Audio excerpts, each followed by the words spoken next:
So today we are honored and excited to be joined together again with a returning guest, Dr. Gaven Kerr, to discuss the metaphysical doctrine of participation in Thomas Aquinas. For those of you who haven't seen our latest episode together, Dr. Kerr is a contemporary philosopher and Thomist who currently teaches at St. Patrick's College in Maynooth. He has written a number of books, one on Aquinas' argument for God's existence found in the De Ente, and another book on Aquinas' doctrine of creation. Dr. Kerr, thank you so much for joining with us. Not a problem. It's good to be back. Always good to do these things. I like talking about Aquinas and I like talking about metaphysics, so I'm happy to be here.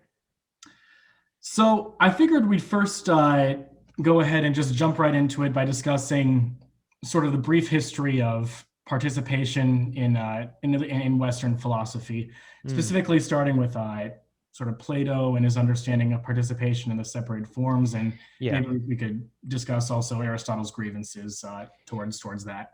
Sure. So should I just maybe take you through that historical situation first? Sure, absolutely. Yeah. So Plato and Platonic thought, he emerges out of the Pre-Socratic tradition in philosophy, and importantly, there was a problem in the Pre-Socratic philosophical tradition known as the one and the many.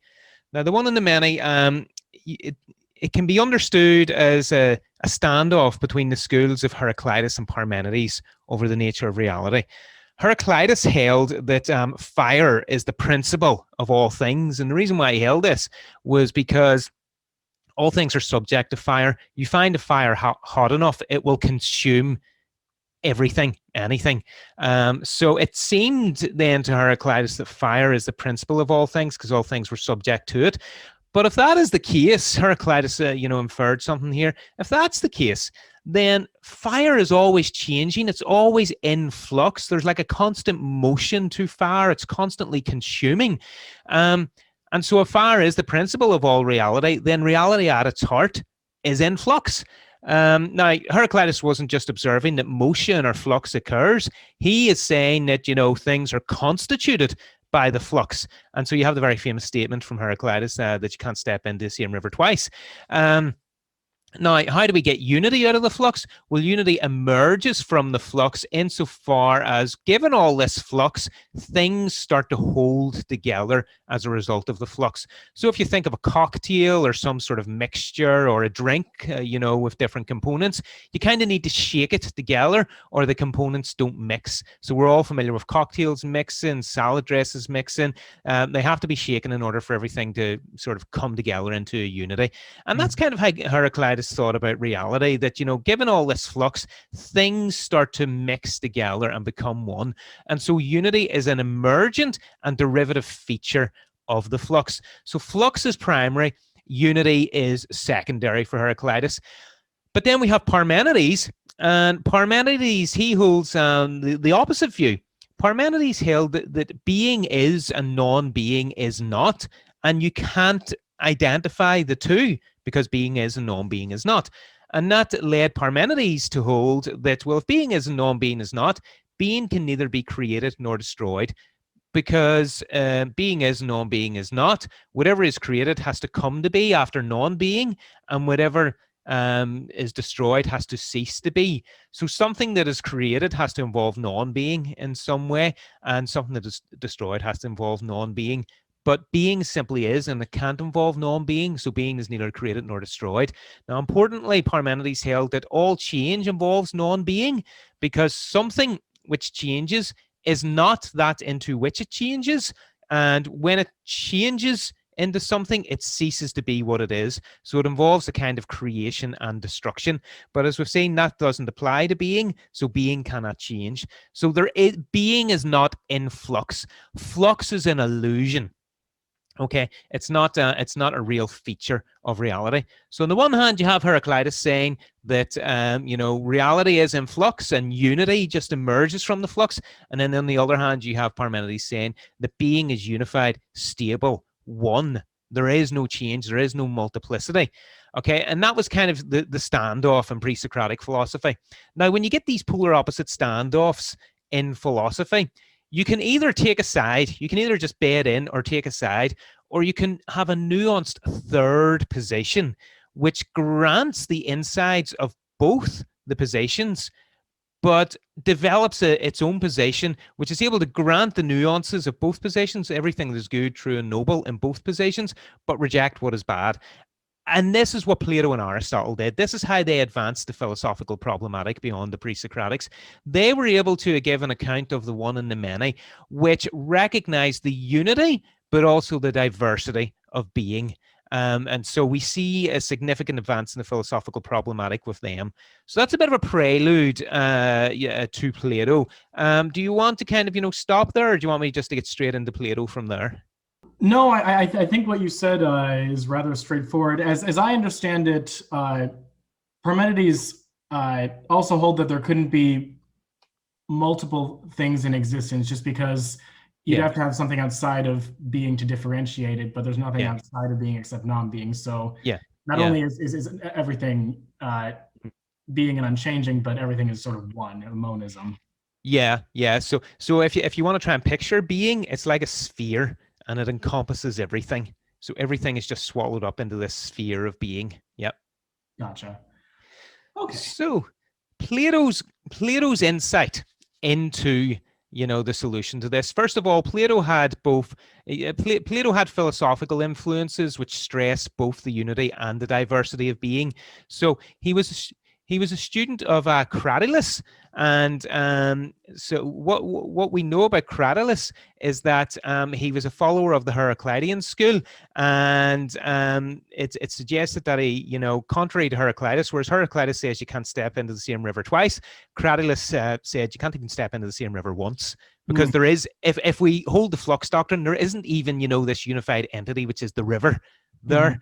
Okay. And so Cratylus got so caught up in this flux doctrine that apparently he stopped speaking, because language is unified, and so it can't signify the flux of reality. And so Plato at one point was a follower of this flux doctrine. And so there's a definite Heraclitean influence. But I mean, who was the biggest influence on Plato? I mean, who was that? It was Socrates. And what was Socrates after? Socrates was going about asking people, what is justice? What is courage? What is X? And he asks all these experts, and they give examples of justice and courage.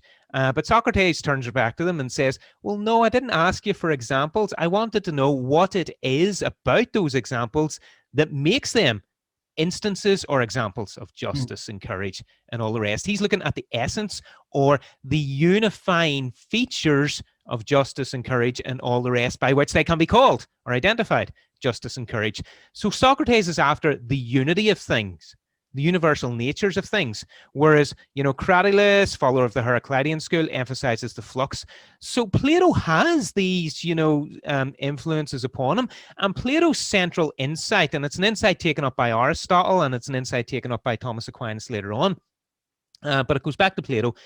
Plato's central insight is that being is what William Desmond would call a plurivocal notion. There are many significations to being. There's not just a single signification to being. Being is not a univocal notion. It's plurivocal. And Heraclitus and Parmenides, it is arguable that they treated being as a univocal notion, that there could only be one signification to it, and all other significations are derivative. Now, one could make an argument that, for Heraclitus, the sort of the equivocity of being is actually a kind of analogy of being. One could make that argument, and I think, as memory serves me, that William Desmond suggested something like that about Heraclitus. That would be a very nuanced reading, but on just a caricature of the Heraclitean position in its opposition to Parmenides, there's a univocal notion of being there. And I just want to stress that that's a caricature. So pre-Socratic scholars, they can take issue with that, and that's fine. But I'm kind of just painting out these different metaphysical sort of categories. So Plato's insight is that, his predecessors, they thought of being as a univocal notion. There's only one signification to it, and everything else is derivative of that. So for Heraclitus, what's the one signification of being? It's flux. For Parmenides, it's unity. Plato says, well, what if being isn't univocal? What if it's plurivocal? That there's many different significations to being, and in some significations, being is more unified, more stable, and in other significations, it's more diverse. It's more, it's multiple. There's diversity to it, but there's less stability to it. There's less of being to it. And this is brought out really well in one of Plato's most famous works, probably the most famous work of Plato, though it's not my favorite, but it's probably the most famous. It's the Republic. In the Republic, Plato offers several myths or parables, and one of them is the parable of the divided line. And he asks us to imagine a line split evenly in half, and then each half is split in half again. So you've got 4 quarters, okay? Now let's start from the bottom. At the bottom, you have shadows. And then the next step up, you have objects which cast the shadows. And then the next step up, we're into the second half of the line. Above the objects, you have what Plato calls forms or ideas, and we'll get into those. The forms are the ideas. They bear the same relationship to objects that objects bear to shadows. Or to put it another way, objects bear the same relationship to forms that shadows bear to objects. And then above the forms, at the very top of this divided line, is the form of the good. And again, the relationship is the same. Forms bear the same relationship to the form of the good as objects do to forms and shadows do to objects. Now, let's just tease this out with regard to the problem of the one and the many. The one and the many is that being is either one or it's many. And Plato's insight is that it can be both. So think of being as this divided line. At the top, you have the form of the good. Then you have the various forms of the good. Then you have the objects whose forms they are. And then you have shadows. Now, shadows bear a certain relationship to objects. You couldn't have shadows without the objects which cast the shadows. But you can have the objects without their shadows. So the objects have more reality to them than their shadows. Not only that, a single object can cast several different shadows all at once. Okay? So there are more shadows than there are objects. So there's greater diversity and less being with the shadows than there is with objects. Now you take several objects which all have the same form. Let's say humans or trees or whatever. They all have the same form. That one form is the one form of many objects.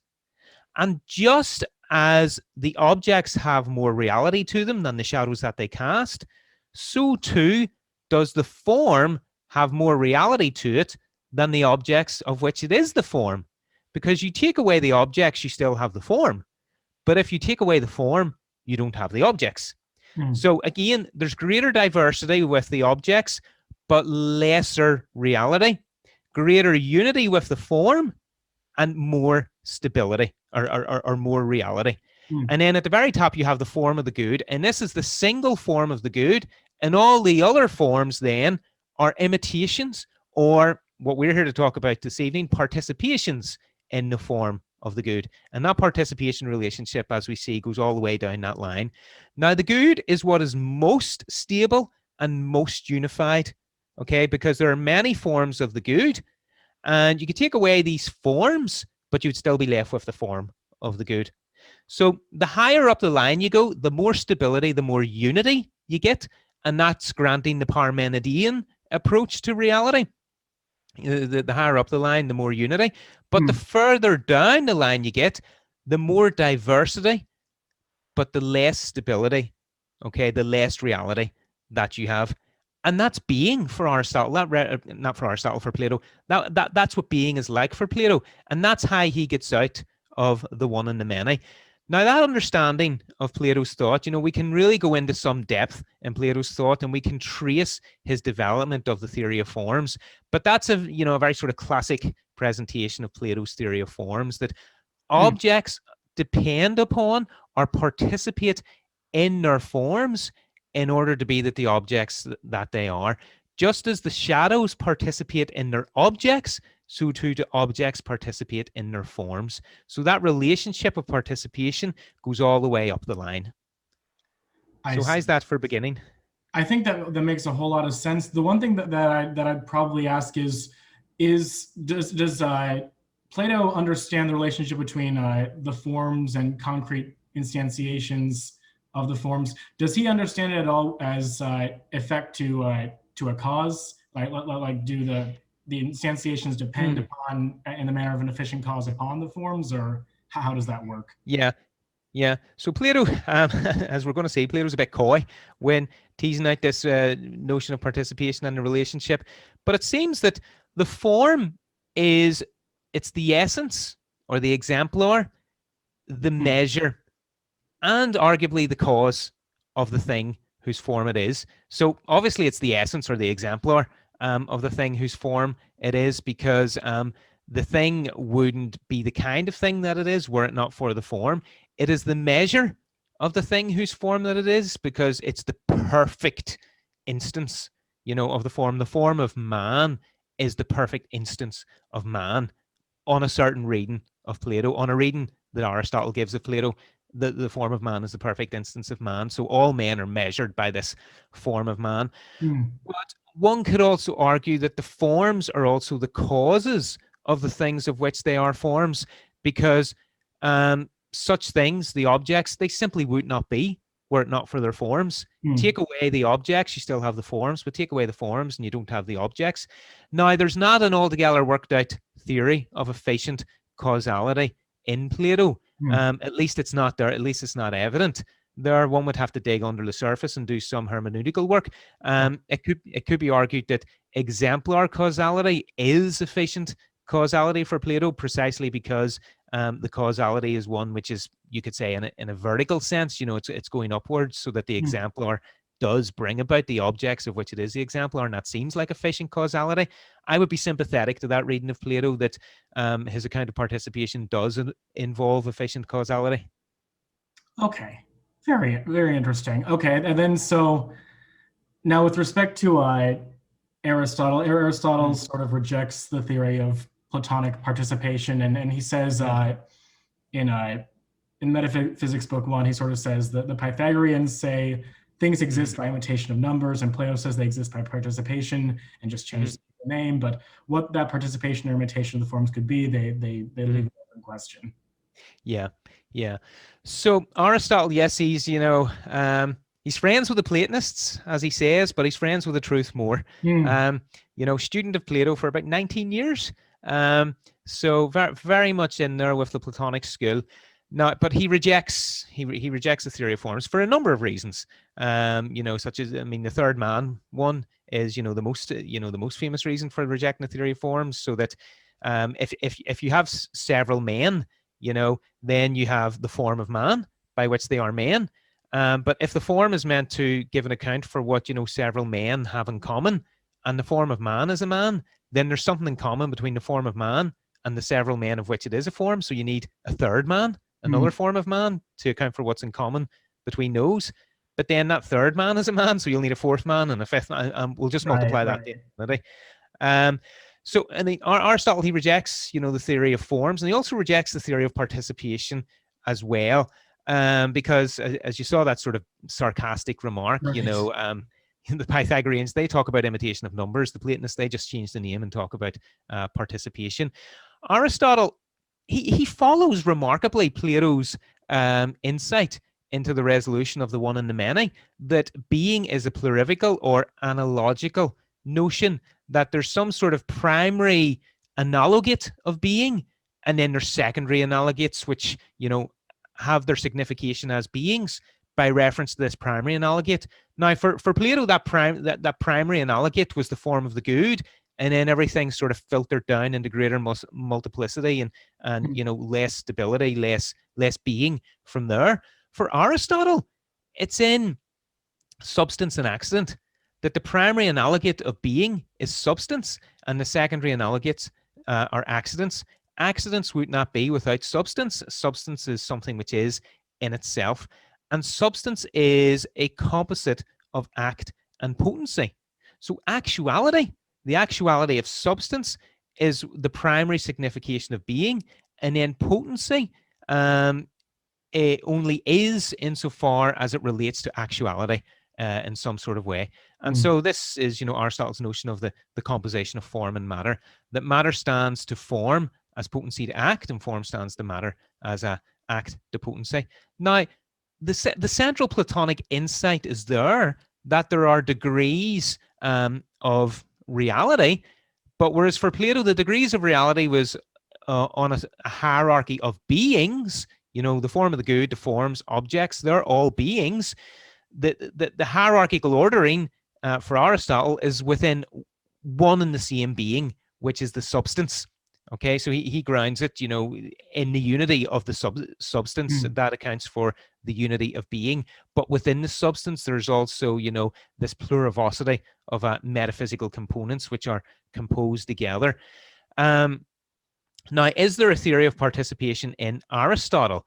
Well, St. Thomas Aquinas certainly thought there was. And I've spoken to Aristotelian scholars on this, and they hold that there is a certain theory of participation in Aristotle. There's definitely a theory of logical Mm. participation, where logical notions participate within each other. So species participates in the notion of genus. Mm. So the logical notion of species, say the human species, it participates in the notion of the genus animal. And then, modern, biologists, with their different classifications, could go even more general and to greater degrees of, generality. And so Mm. there's a participation relationship there. Now, some Aristotelian scholars that I have spoken to believe that there's a participation of a subject in its form. So a subject participates in its form. So matter participates in substantial form, and substance participates in accidental form. And this is because the communicability of substantial form, or the universality of substantial form, is greater than that of matter. Okay, so the particular chunk of matter individuates substantial form to a certain extent, so it sort of it reins in the universality of the form. The form could be applicable to many individuals, but as being found in this chunk of matter, it is applicable only to that individual. Similarly, the accidental form that the substance has is applicable to many individuals, but in the fact of the matter, it's applied here and now to this individual substance. So the matter as individuating the form participates in the actuality of the form, and the substance as individuating the accidental form participates in the actuality of the accidental form. And so some Aristotelian scholars I've spoken to hold that there is a notion of real participation there in Mm. Aristotle. And certainly Thomas Aquinas, as we'll come to see, holds that is a genuine form of participation. And now he doesn't, on one occasion, he does explicitly attribute a theory of participation to Aristotle. Whether Aristotle would have liked that or accepted that is a Mm. different matter. But he does explicitly in one place attribute it to it and say that Aristotle and the Platonists come together on this issue. Okay, okay. If I remember correctly, is that in his exposition on the Book of Causes? No, actually, it's not. It's in the on the separated substances, de substantis Um, separatis. He could actually attribute participation to Aristotle in the De Causis as well, because at one point in his life he believed that was written by Aristotle, and there is a participation framework in the De Causis. hmm, Interesting fact of history: it was Aquinas was the first recorded person to have discovered that the De Causis wasn't written by Aristotle. He realized it was written by Proclus, and was, hmm. well, not by Proclus, but that it was a summary and a compilation of Proclus's Elements of Theology. It was late in his career that Aquinas realized that. So you could be reading texts by Aquinas early in his career, and he's referring to the De Causis as Hmm. written by Aristotle, and then at a certain point late in his career, he's referring to just the De Causis, but not as being Right. written by Aristotle. The author of the Book of Causes. Oh, okay, Yeah, right. yeah, Okay. Well, that was a very good presentation. I think that now we'll sort of just jump right into Aquinas's position on participation, and he gives, yeah. as I understand it, a threefold division in his Mm, commentary on Boethius's De Hebdomads. yeah. Uh, and it's kind of like you said, he describes a sort of logical or notional participation. He describes Hmm. participation of matter in substantial form and substance in accidents. Yeah. And then, interestingly, for a third type of participation, he gives an effect participating in its cause. Hmm. Yeah. Yeah. So, will we dive right into that? Oh, absolutely. Yeah. Yeah. Great stuff. Um, so the notion of participation in Aquinas. Um, One thing to note, you referenced the where Aristotle criticized the Platonists very sarcastically, saying they just changed the name here, but They don't really give an indication of what participation means when they talk about participation or imitation of the forms. See, at that point in the metaphysics where Aristotle says that, if you read St. Thomas's commentary, St. Thomas comes to the defense of the poor Platonists here. St. Thomas, he doesn't just snidely and sarcastically, with Aristotle, just side with him. I mean, St. Thomas is never snide or sarcastic, or very, very rarely is he ever. When he is, it's really funny to read when he is, but he's usually not like that. But anyway, in the commentary, he comes to the defense of the Platonists and he says, well, look, I mean, Aristotle criticizes them this way, but this is what the Platonists really meant. Now, I mean, Thomas couldn't have known this because he hadn't read, Plato. He didn't have access to the works of Plato. He had maybe, a few bits and pieces. Yeah. But he comes to the defense of the Platonists, and that sort of shows you that he is eager to construct and preserve a theory of participation in its own right. Now, he was certainly aware of Platonism and various Neoplatonisms as mediated, through the Christian and Islamic authors and, the Book of De Causis. But precisely because he wants to defend the Platonists here, he does think that there is something in this notion of participation, and we get the fullest treatment of it, thematic treatment of it in, as you say, the De Hebdomadibus. So it's commentary on the De Hebdomadibus of Boethius. Now, in that work by Boethius, Boethius is considering, how things can be said to be good without being essentially good, because obviously only God is essentially good or good per se. And now, the solution that Thomas reads into it, whether or not it's Boethius' solution, this is certainly the solution that Thomas is reading into it, that things are not good per se or essentially in themselves. Things are good through participation. And this is going to require of him to give an account of what participation is. Now, to do that, I think it's in, as memory serves me, lecture 2 of the commentary on the De Hebdomadibus. I don't have the commentary in front of me, but I think it's in lecture 2 where he gives this definition of participation. And what he says is that participate is to take a part in something. And if you read that in the Latin, participare, that's the term to participate. Thomas is doing a bit of a wordplay on the Latin here. Like account kind of. Yeah. So to take a part in Latin means partem capere, to take a part. So partem capere sounds like participare. Okay. So whether or not etymologically that's the case, it certainly hits home the notion here that one thing participates in another when it takes a part in. Now, notoriously, the Latin transcription of this very passage is problematic, and it was Geiger, Louis Bertrand Geiger, one of the specialists on participation, who rediscovered participation in Aquinas in the 20th century. He pointed this out, and it's all to do with the placing of a comma. So if you read the English translation, one of the English translations, I think it's the one actually that you yourself are using. It's from the Ralph McInerney translation. Yes, that translation, yes. It says, to participate is, as it were, to take a part. And therefore, when something receives in a particular way what pertains to another, comma, it is generally said to participate in it. Now, see where that comma was? Just before, it receives in a particular way what pertains to another, comma, it is generally said to participate in it. See that generally? That, where it says it is generally, that is translating universaliter. Now, what if you were to put it is generally or the generally before the comma? You put the universaliter before the comma.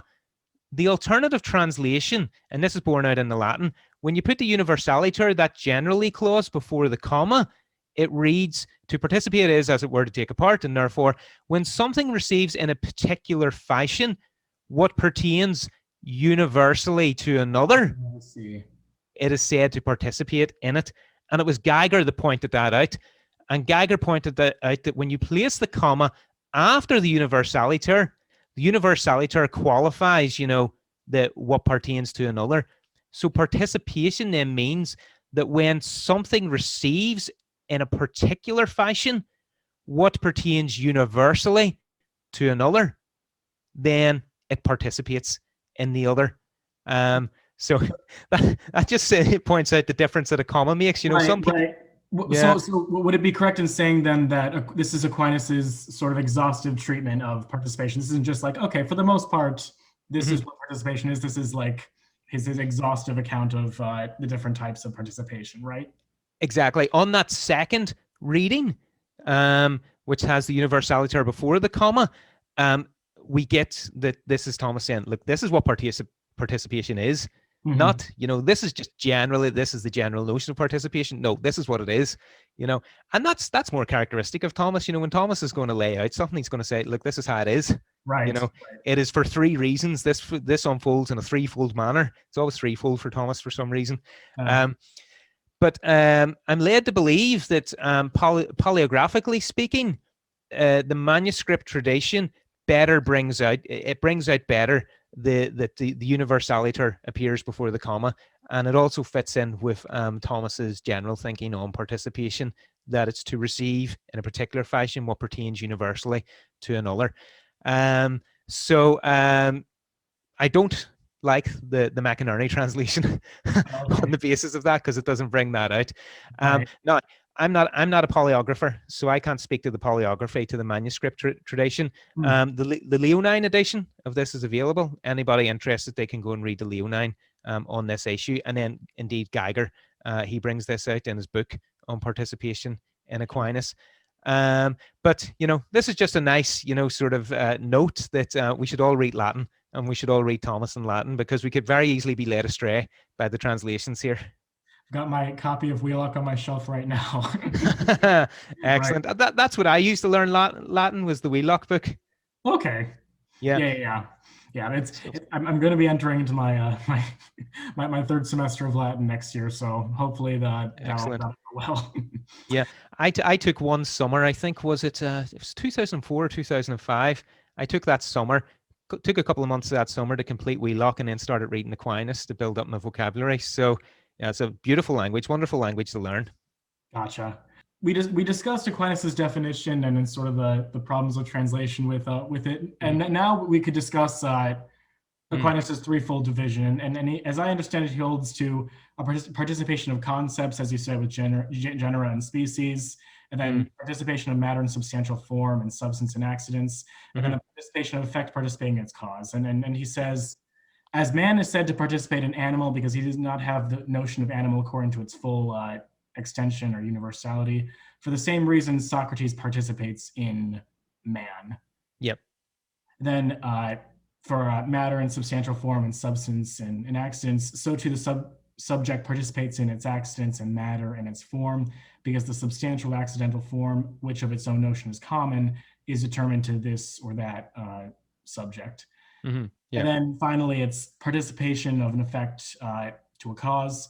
And Mm-hmm. similarly, the effect is said to participate in its cause, especially when it is not equal to the power of its cause. For example, when we say that the air participates in the light of the sun because it does not receive it with the brightness the sun has. That Yeah. almost seems like a callback to the example that he gives of sunlight and sun in the De Ante Essentia for a sec. Yep. And I haven't missed that, and other scholars haven't missed that either. Um, Usually when Thomas, sort of, well, first of all, when Thomas, talks about, creatures participating in the existence that God grants to them, he always uses that, the sun example, and that's a favorite of the hmm, Neoplatonic tradition. I mean, and there's a historical route where that sort of example comes into the philosophical literature, but ultimately it goes back to Plato. Actually in the hmm, Republic, we talked about the parable of the divided line, but there's also the parable of the sun. The sun is the form of the good. hmm. um, for Plato, I mean, it goes right back to Plato, but that gets mediated through the Neoplatonic tradition, and it finds its way into medieval philosophy. Maybe if I could just comment on those three different types of participation, just with respect to the definition Oh, that'd be great. Yeah. that we've seen. Yeah, so as you read them out, we have, the three different types, as genus and species. So a species participates in a genus, and an individual in the species. Matter participates in substantial form, and a substance participates in its accidents, and an effect participates in its cause. So here, what we have is, in each of those instances, we have something possessing in a less universal fashion what in itself is universal. Okay, so you can just take, the genus animal, and it's universal. in itself. It's applicable to lots of different species of animals. But then you have the various species of animals which participate in the intelligibility of animal itself. There are some that what they all signify is some specific, hence species, case of animality. So human, dog, cat, all the rest of that. So they receive in an individual fashion the intelligibility of animality as a whole. But then an individual animal such as Socrates participates in the species man, because Socrates possesses that species in an individual fashion. Doesn't possess manhood in its full universality. We say Socrates is a man, not that Socrates is man or manhood or humanity. So interestingly here, it's arguable that Thomas envisages real participation between, the individual supposit, that is Socrates, and the nature which is supposited for in Socrates. But that's a sort of a technical issue of interpretation. We don't need to get into that. Right. The second one then, matter in substantial form and the substance in accidents. Again, as I was sort of saying earlier, the substantial form is applicable to many individuals. So it's universal. And then the matter individuates that to itself. So the matter possesses partially or individually what is in itself universal. And then the same with substance and its accidental forms. It possesses the accidental forms partially in an individuated sort of way rather than in their full universality. And, here we have real participation, the participation of one real component in another. And then you've got the participation of an effect in its cause. The effect possesses the power of its cause or the actuality of its cause to a lesser degree than it is in the cause itself. And that's just part of the causal relationship. The effect is dependent on its cause for its actuality. So it possesses it in a derived individual fashion. And there you have the three different kinds of participation. Now, thinking ahead, notice something there. Matter participates in substantial form. Higher matter and form related for Aristotle as potency and act. So they're related as act and potency. It takes a wee bit of interpretation in Aristotle to get this, but it's arguably there in Aristotle. Actuality is limited by the distinct receiving potency. This is the principle that act is limited by potency. It takes a wee bit of sort of teasing out in Aristotle. It's explicit in Thomas and a number of other people. So if you have some sort of principle of actuality, when it is received in, a distinct receiving potency, it's limited to the conditions of that receiving potency. So you have matter, and form is limited to the conditions of matter. So my form, humanity, is limited to my material conditions and not yours. For example, my matter has a spatial temporal history, and so form is individuated to me and not to you. So that means then that the form is being possessed in a partial manner. The form in itself is universal, but it's being possessed partially, so it's being participated in. And so you can see why Thomas sees a convergence between Aristotle and Plato here. Because now, obviously, Plato didn't have this highly refined definition of participation. Thomas has attributed it to the Platonists.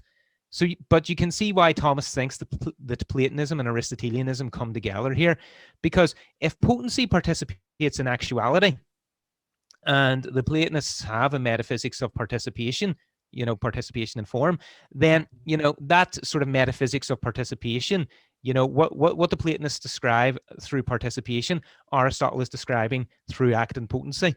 And in his treatise on the De Substantis Separatis, on the separated substances, Thomas explicitly says that what the Platonists talk about in terms of participation, the Aristotelians talk about in terms of act and potency.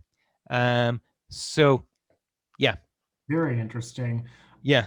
Well, if that's the case, then would Aristotle implicitly hold to some sort of to the third division of participation of an effect to a cause because of the prime mover and the things that received motion from the prime mover? Would he hold to some sort of participation there, or is that granting too much? I think Thomas, out of deference to, the way he always tries to attribute his own position to others,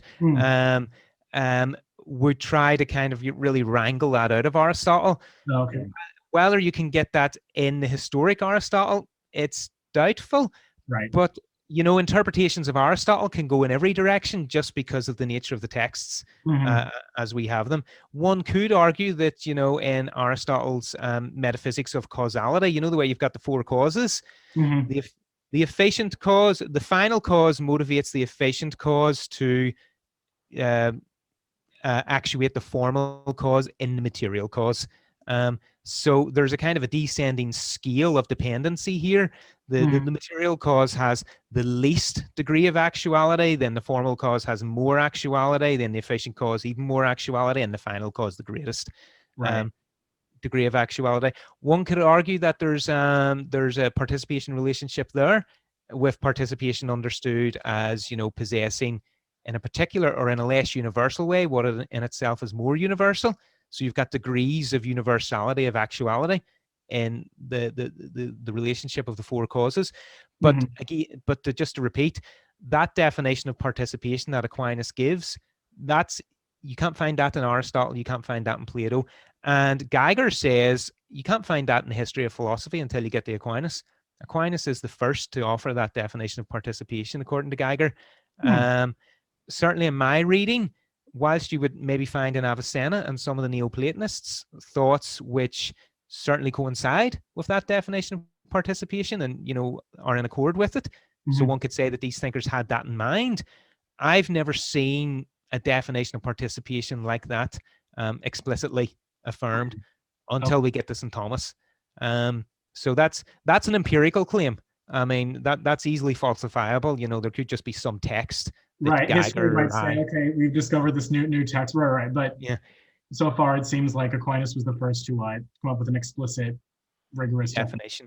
Yes, absolutely. Yeah. Okay. So there we are. Well, all right then. So I think we had a good discussion about threefold division. Now, I wanted to ask was how does Aquinas think the real distinction between essay and essence that we talked about last time, how does that relate to participation? How exactly does he understand that? Wonderful. Yeah, that absolutely. So when I was a doctoral student, I was working on distinction of essence and existence in Aquinas' metaphysics, and I'll not say I discovered this. I discovered this for myself. I didn't discover it. It was it's the likes of Fabro and Geiger and William Norris Clarke, who unearthed this in Aquinas when it had been overlooked. But I remember I was really excited when I discovered this, because it was like, do you know the way when you read a philosopher and like the piece of the jigsaw clicks and everything fits together? Right, exactly. That was this. That was this for me. I understood the real distinction and all of that, but I just didn't get participation. And Whipple, God bless him, he had a great chapter on participation, but it comes before the chapter on essence and existence, whereas for me, it has to come after, because only when you understand essence and existence can you understand participation. Right. So God bless Whipple. I doubt he's listening, but if he is, I love this book, but I felt that the participation chapter should have come after essence and existence. So to your question, how do participation and essence and existence relate? So for Thomas, as we saw the last time, we have this real distinction of essence and existence. So essence and existence are two really distinct components of an individually existing thing. So they're composed in the thing. Okay, so they're not separate. They are composed in the thing, but they're not identical in the thing.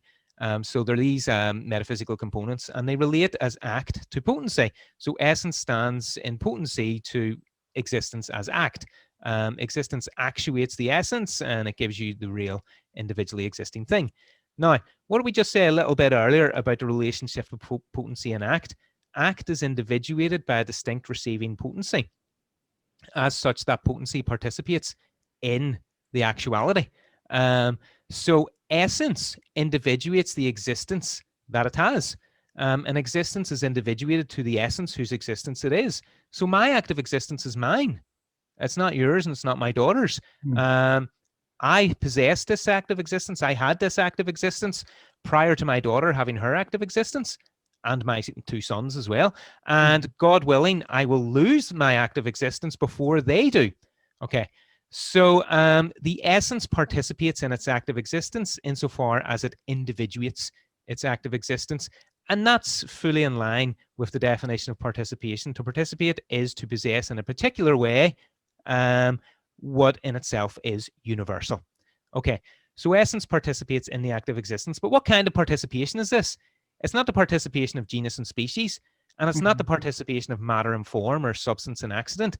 Rather, it's the cause-effect participation that essence participates in existence, its active existence, as an effect to a cause, meaning that the active existence is causally responsible for the reality or the being of the essence, it's being something in reality. Now that then raises the issue, well, what about that active existence itself? Okay, because that active existence itself isn't, it's not a being, it's not an ens, it's not a that which is, so it's not an agent. So how could it be causally related to the essence? How could it play a causal role in relation to the essence? And assuming, sort of the proof for the existence of gods, that we've had, and I think we went through that the last time, didn't we? Yes. Yeah. Yeah. So assuming that, we have a primary cause of the existence of all things, which is pure existence itself. What is pure existence itself? Okay.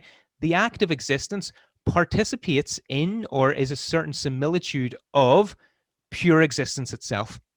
Okay. So every creature's individual active existence is a participation in the causality of pure existence itself.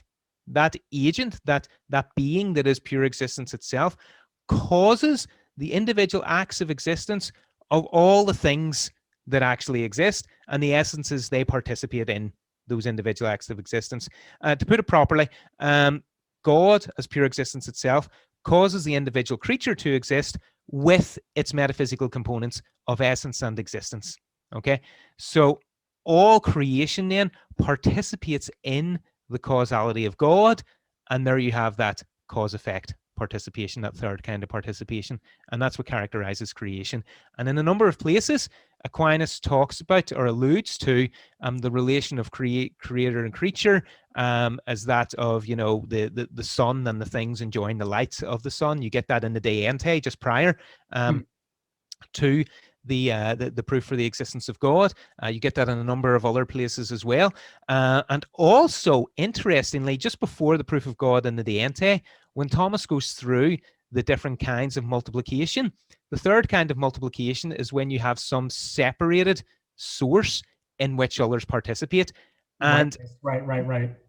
And notably, he doesn't consider that when he's considering whether or not pure existence itself could be multiplied, precisely because that's the kind of participation relationship he is going to argue obtains between things which merely have existence and thereby participate in it, and the being that is existence per se or through itself. So when Aquinas, with that, distinction between essence and existence, things in which essence and existence are distinct, they exist, as Thomas puts it, per participationem, through participation. In another terminology, he says per aliud, through another. So those things, they exist through another, or per participationem. What is the other? What is that in which they participate? It is in God, who is pure existence itself, who exists per se. So, and that's a highly, highly Platonic sort of notion. Go back to Plato's forms. They are themselves per se. So the form of man is man per se. Okay. Whereas individual men just participate in the form of man. Okay. They are men through participation. Thomas, he rejects that, Platonic notion of forms, but he keeps that metaphysics of participation and he applies it then to essence and existence. Okay. So I think that was a very good discussion about essay and its relationship to participation. But now I was hoping we could discuss Cornelio Fabro and Geiger and then specifically their dispute on participation. I remember you calling Cornelio Fabro the Eddie Hall of Thomism, or at least 20th century Thomism. Yeah. Oh, yeah. I mean, he was just phenomenal. He really was. He just for his two books on participation alone, He's got his place in the canon of Thomists in the 20th century. He will be read generations and generations afterwards, Cornelio Fabro. So yeah, he's the Eddie Hall. He's the strong man. He's up there. I mean, he's up there with Gilson and Owens and all those big neo-Thomists of the 20th century. God bless them. The work that they did, it was phenomenal. It was inspired. I mean, people like myself and others, we're just kind of, following in their footsteps. That sort of work they did. I couldn't imagine, trying to do that sort of stuff, in the 20th century. Well, mid 20th century. Maybe if I was a member of a religious order and this was my sort of patrimony at the time, but certainly not as a married man with 3 children, Right. Sitting on the shoulders of the giants. Yeah. Exactly. Yeah. Okay, so shall we get into Fabro and Geiger then? Absolutely. Yeah. What they have to say. As I understand it, the big controversy is between Fabro and Geiger is what exactly is it about? It's between the relationship between participation and limitation. What is it about finite things that makes them finite, or is that that's pretty much it. It's participation and limitation. It's the whole issue of limitation. So, I mean, both Fabro and Geiger, they recognize the three types of participation that Thomas laid out in the De Hebdomadibus. Fabro, he wrote 2 books on this issue. The first was in Italian. I'm not even going to butcher the Italian language. I can read it, I can't speak it, but it translates as the notion of participation, according to St. Thomas Aquinas. And then his second book was Participation and Causality. I almost say causality, the French. It was in French, Participation and Causality, in the thought of Thomas Aquinas. Something like that. Participation and Causality, that's the generic title. Wonderful book, one of the first books I read in French. Great book. I read his first one, the one in Italian, after I read the one in French. I learned Italian after I learned French, so I went back to the first one. Again, 2 remarkable books. What I love about Fabro is that as he's going along explaining things, he always takes a set of texts, a set of key texts where the notion or the issue is discussed in Aquinas, and then he basically just does an analysis and an explanation of these key texts. It's great. It's almost as if he's doing a commentary on Thomas, but he's drawing all these texts together where you're seeing the issue emerge as a theme in his thought. But what Fabro does is he distinguishes between 2 kinds of participation. One that he calls predicamental participation, and the other which he calls transcendental participation. Predicamental participation, that's kind of like your individual in the species and the species in a genus. And then transcendental participation, that's your cause-effect participation. So a kind of a crude but easy way to think about this is think about predicamental participation as somewhat horizontal. It doesn't go vertical. It doesn't, sort of transcend, the categories that it's in, species in a genus, individual in a species. Whereas transcendental participation does sort of, transcend its category. An effect is derivative from its cause. So the cause occupies some sort of higher ontological plane. They kind of use a crude spatial example. And so for Fabro, individuation occurs insofar as the distinct receiving principle receives the actuality in a limited fashion in accord with Thomas's definition of participation in the De Hebdomadibus. What possesses individually or particularly what pertains universally to another, and so that's how limitation occurs through being received in a distinct receiving principle. Now, the astute among us will sort of think, well, hold on a minute. If essence is the distinct receiving principle, and the act of existence by which the essence exists is the principle of actuality, which is received in the essence, how can the essence receive existence if without existence it doesn't exist? Right. That's the issue, So I mean, and this is something that Geiger puts his finger on. How can the essence be a distinct receiving principle if without existence there's nothing there to receive existence? So how do we account for the limitation of existence? Okay, so Geiger, he distinguishes between participation by similitude and participation by composition. So participation by similitude is that of participation of a distinct receiving potency in its actuality. And that's the composition of act and potency. So that's the composition of essence and existence. Essence is the distinct receiving limiting principle, principle of potency, and it limits the actuality. But what accounts for the individuation of the essence itself? And this is Geiger's notion of participation by similitude. And participation by similitude is that if God is pure existence itself, then in God's divine intellect, he understands all the various similitudes of being, all the various ways in which being could be imitated. And there's the individuation of essence right there. You have all these distinct divine ideas, okay, which signify the essence of the thing, to which God grants an active existence. And there you have participation by composition. So you have participation by similitude, and that sets up all the distinct ideas. And then with that participation by similitude in place, some sort of distinct idea signifying the essence of a thing is composed with an active existence. And there you have participation by composition. So participation by composition requires participation of similitude in order for it to work. I see. Okay, then. So which of the two so with respect to Fabro and Geiger, which would you say would they have recourse to explain why they're why things in existence are finite, so to speak? As I understand it, Fabro appeals to the fact that they're composed as the explanation for why they're finite, and Geiger sort of says that it's because they efficiently resemble through similitude. Yeah. So I like the way Whipple deals with this.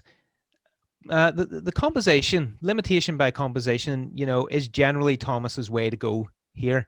That, I mean, on a number of occasions, and William Norris Clark points this out as well, Thomas affirms the notion that act is limited by a distinct receiving potency. And Thomas doesn't seem too bothered by this notion of, hold on a minute, how can you have a distinct limiting potency if it doesn't already have the actuality to begin with? Thomas doesn't seem too concerned by that. And the reason why he's not too concerned by that is because when we talk about potency limiting actuality, we're not talking about it in any sort of temporal manner, that you've got this potency sort of floating about here, just waiting to receive the actuality, the way an ice cube tray waits to receive, the water, to make distinct little ice cubes. What we're doing when we do this kind of metaphysical analysis, and this is Thomas's metaphysical procedure, we look at the concrete being, the existent there before us, and then we start breaking it down and form in terms of its compositional structure. So we just see an already existing being there before us. And what are its compositional structures? Well, it's a substance and it has accidents. As a substance, it's composed of matter and form. It's composed of essence and existence. It is there actually existing before us. So, what exists. But we can analyze it in terms of these compositional structures, which are related as act and potency, and they're synchronic with each other. They're not diachronic. It's not that the potency is just waiting to receive the actuality.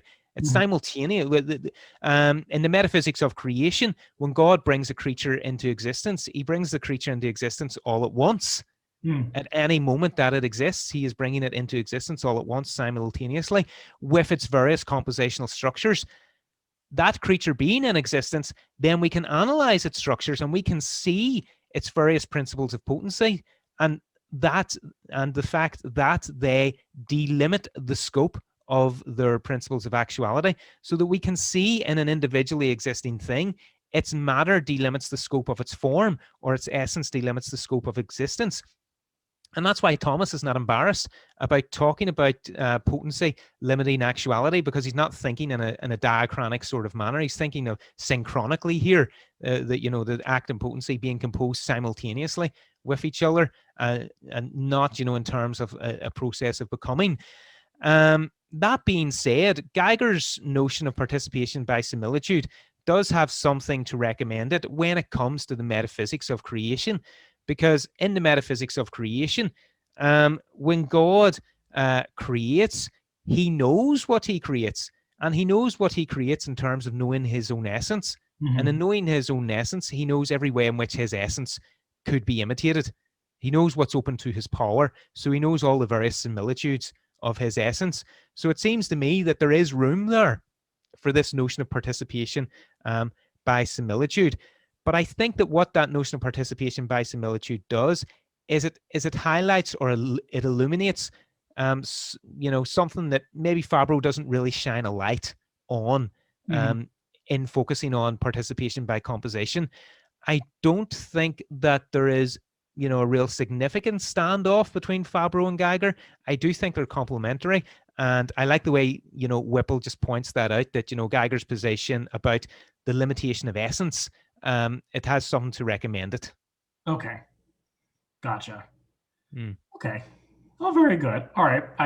I think that covers what we were going to discuss with Fabro and Geiger. So yeah. I suppose what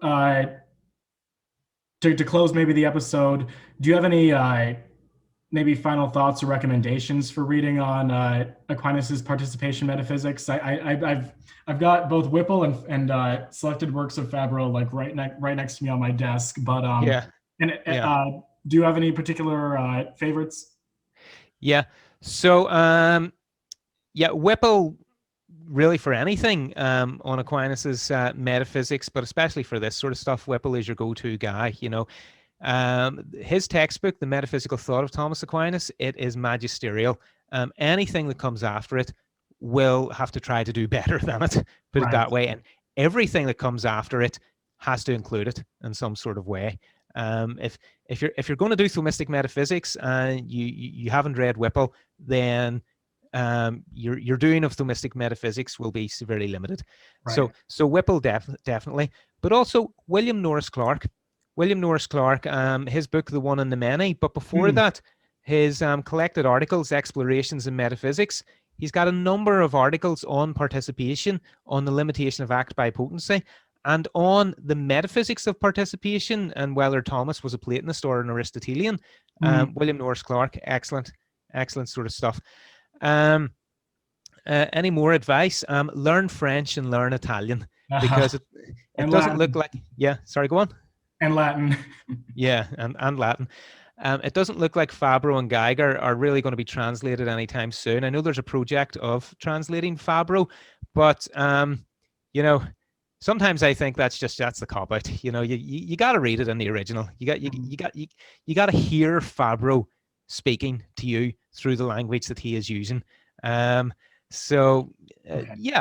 French and learn Italian and read Fabro and read Geiger in their original languages. It's really awesome stuff. And their books on participation in Aquinas, they are magisterial, and they have done a significant service to Thomists now, to this generation of Thomists now, and bringing together thematically the treatment of participation, because unlike the distinction between essence and existence, and say in the De Ente, there's very, very little explicit treatments of participation in Aquinas. I think that commentary in the De Hebdomads, that's the only place, and it's really just embedded within a larger sort of issue, as are many issues in Aquinas' metaphysics. So Fabro and Geiger really have done us a service in bringing all that together, and given just that single treatment of participation in Aquinas' thoughts. So thoroughly recommend reading them. Recommend Whipple. Recommend William Norris Clark. Another author, he's a colleague of Whipple's at Catholic University of America, is Gregory Doolan. Now, he wrote a book on the divine ideas, but I think he's got several articles on participation, and he certainly, is within that tradition of Thomistic scholars, who engage with the participation literature, the essence existence literature, basically, the metaphysics of Aquinas as Whipple has, presented it and thematized it. Gregory Doolan, he's definitely one to read, and I would recommend anything by him. So that would be my suggestions for now. Oh, very good. All right, Dr. Kerr, thank you so much for joining us for today. Not at all. It's a pleasure. Thank you for having me.